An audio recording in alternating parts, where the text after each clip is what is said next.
El dia 23 d'abril és el dia del llibre.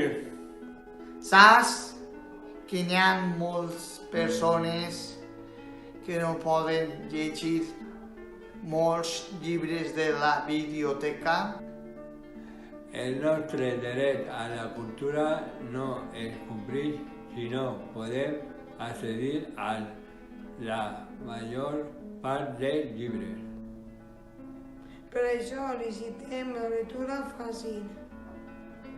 Els editorials han de saber què és la lectura fàcil. Publicar més llibres fàcils d'entendre.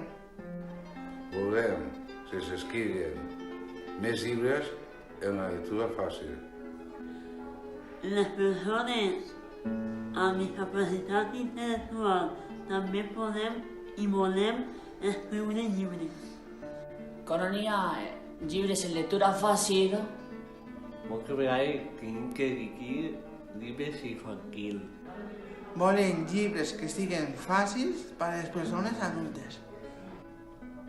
A més de llibres, també han d'estar en lectura fàcil documents, formularis, webs, lleis o les receptes mèdiques. El centre ocupacional de Sueca també llegeix llibres en lectura fàcil per a demanar el dret a la lectura comprensiva.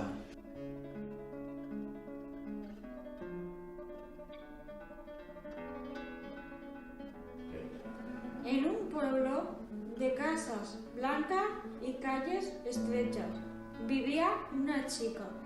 En el pueblo había sido construido a lo largo de los años, casa tras casa, donde empezaba el desierto.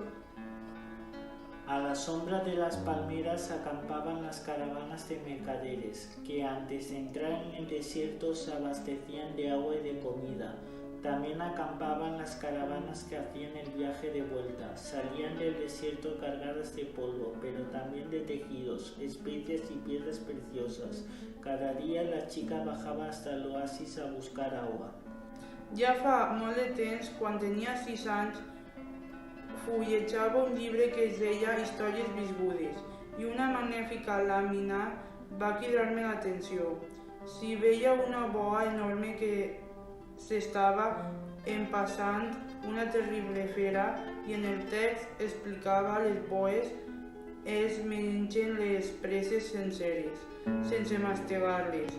Després no poden bellugar-se, o siga, que es queden adormides durant els 6 mesos que dura la digestió.